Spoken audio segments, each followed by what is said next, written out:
பாலக்காட்டு பக்கத்திலே ஒரு அப்பாவி ராஜா, அவர் பழக்கத்திலே குழந்தை போல் ஒரு அம்மாஞ்சி ராஜா. பாலக்காட்டு பக்கத்திலே ஒரு அப்பாவி ராஜா, அவர் பழக்கத்திலே குழந்தையை போல் ஒரு அம்மாஞ்சி ராஜா. யாரம்மா அது யாரம்மா, யாரம்மா அது யாரம்மா? பாலக்காட்டு ராஜாவுக்கு ஒரு அப்பாவி ராணி, அவ சேல கட்ட பார்த்தா போதும் அம்மாவி வாணி. யாரம்மா அது யாரம்மா, யாரம்மா அது யாரம்மா?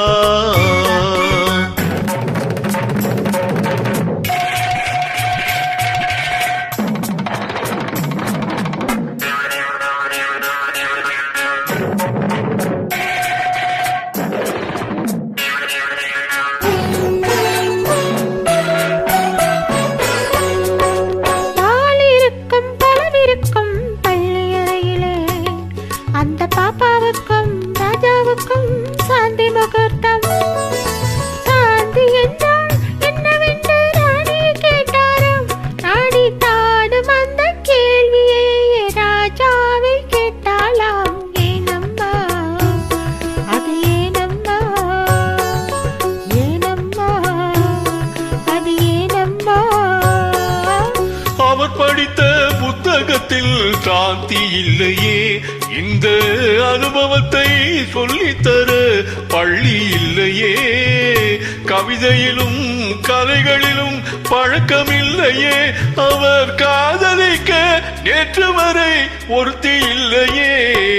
ஏனம்மா அது ஏனம்மா, ஏனம்மா அது ஏனம்மா?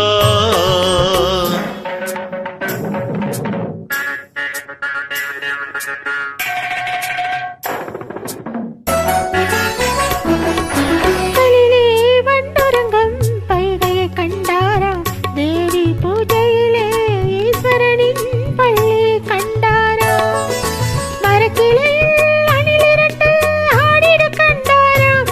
ராஜா மனதுக்குள்ளே புதியதொரு அனுபவம் கொண்டாராம். ஏனம்மா அது ஏனம்மா, ஏனம்மா அது ஏனம்மா? பரமசிவன் சக்தியை ஓர் பாதியில் வைத்தார், அந்த பரமகுரு ரெண்டு பக்கம் தேவியை வைத்தார். பாக்கடலில் மாதவனோ பக்கத்தில் வைத்தார். ராஜா பத்மநாபன் ராணியை தன் நெஞ்சினில் வைத்தார். யாரம்மா அது நானம்மா, யாரம்மா அது நானம்மா? பாலக்காட்டு பக்கத்திலே ஒரு அப்பாவி ராஜா, அவர் பழக்கத்திலே குழந்தையை போல் ஒரு அம்மாஞ்சி ராஜா. பாலக்காட்டு ராஜாவுக்கு ஒரு அப்பாவி ராணி, அவ சேல கட்ட பார்த்தா போதும் அம்மாவி வாணி. யாரம்மா அது யாரம்மா, யார